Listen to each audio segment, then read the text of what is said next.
Here's Shea Norling. Shea? All right, let's get started with shot or no shot. Despite drafting Austin Booker at defensive end in the 5th round, the Bears could still use some help on the defensive line. There's been a lot of floating the name Yannick Ngakoue, bringing him back potentially off the scrap heap. But another option I've seen floated a bunch is Calais Campbell.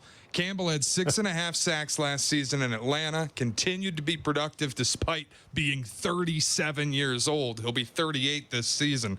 Also took a bunch of snaps in the defensive interior where the Bears really need some help. So shot or no shot, despite being 38, the Bears should sign Calais Campbell over Ngakoue if they take a scrap heap player. Is Ngakoue like bringing Bellinger back? Because usually you don't double dip. You don't do it twice. But, I mean, if that's all you have on the scrap heap cap, why not with Ngakoue? Yeah, again, is he healthy? He broke his leg.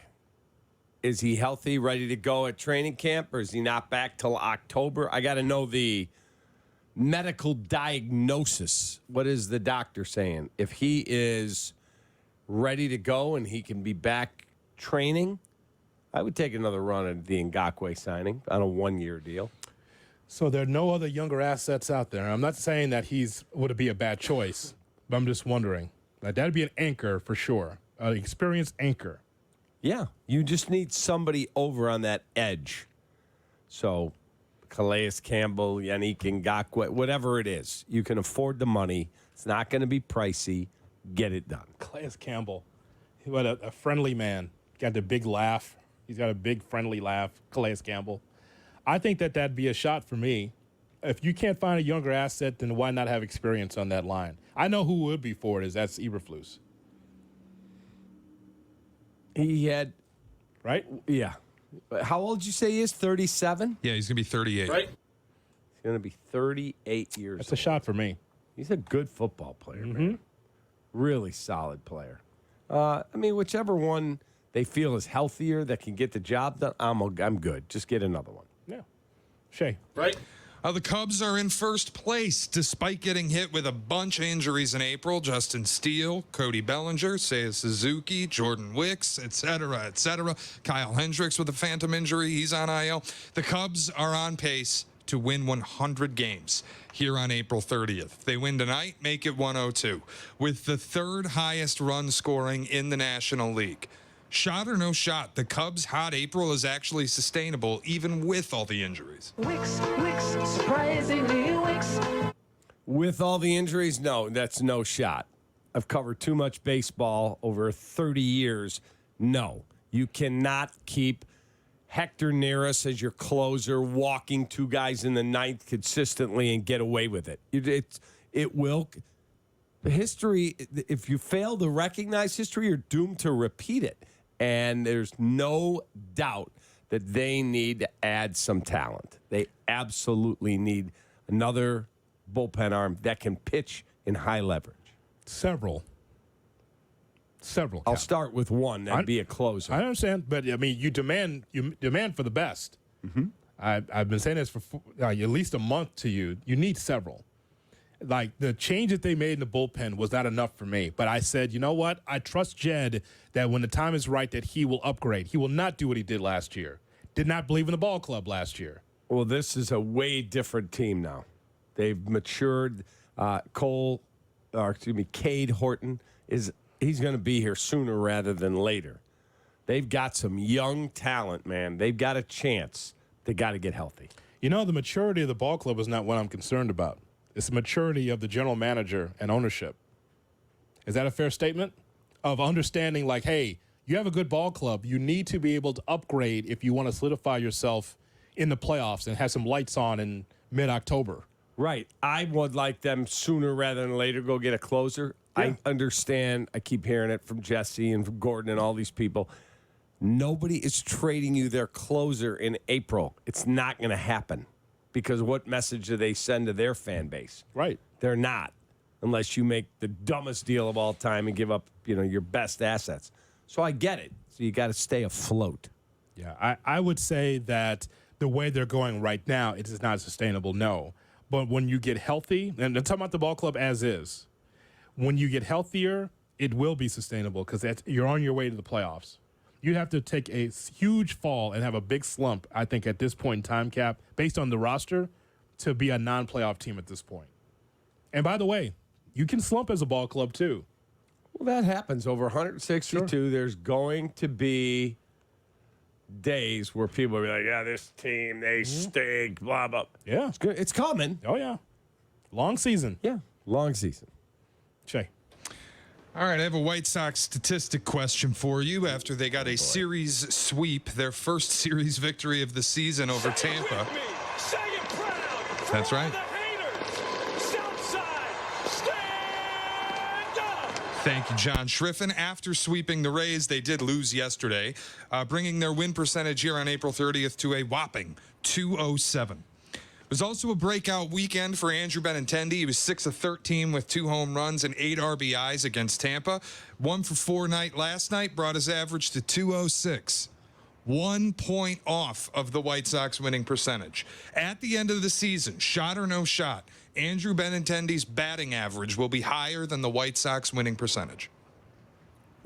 Yes. Okay, wait. Winning.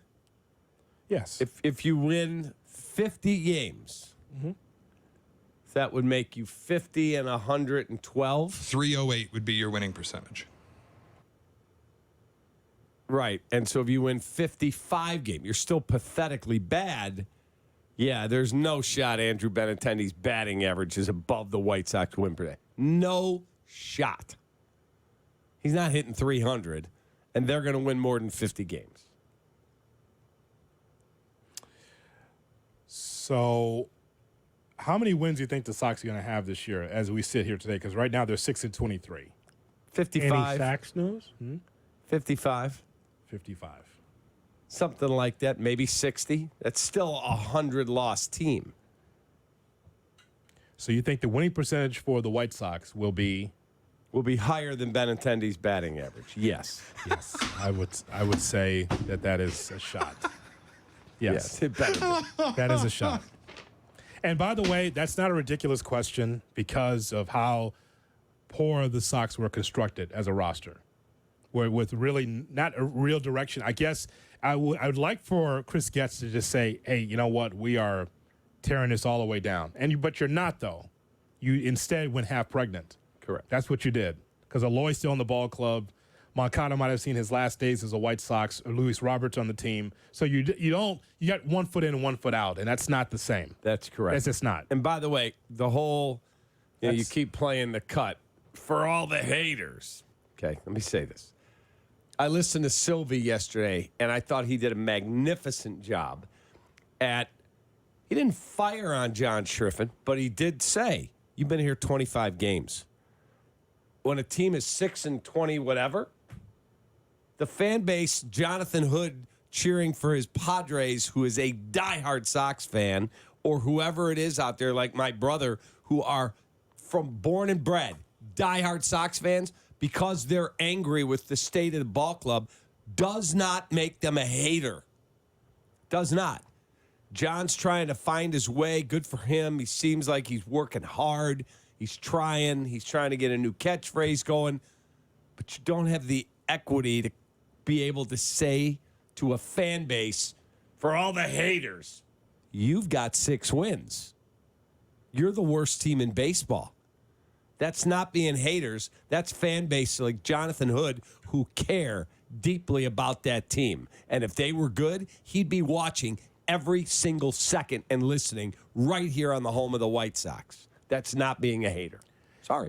Well done, Sylvie. So when I first heard the comment from Schriffen, that because the soundbite of Say it with me. Say it proud. okay, so you want to do that? Say it with me. Say it proud. Okay, fine. Say it with me. Say it proud. For all the haters. Southside, stand up. Okay. All right. So when my first reaction to that is, well, what haters is he referring to? Who's he talking to? Is he talking about to Twitter? Is he talking about all of Major League Baseball? I mean, I didn't know. I couldn't identify what haters he's talking about. If a White Sox fan like me looks at the ball club and says the team needs to be able to have a direction, am I a hater?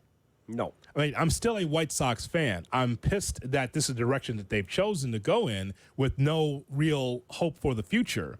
But my point is that does not make me a hater. I know the word hate and the word hater is thrown around way too casually these days. Agreed. And so when you say that someone's a hater, no, the point is that White Sox fans want to see the team win. If a Sox fan gets on Twitter and says, you know what, I hate the effort for the White Sox, that doesn't make them a hater. It says, I want to see better from the team. So, I mean, you just got here and you're trying to be this ultimate homer, and that's fine. No problem.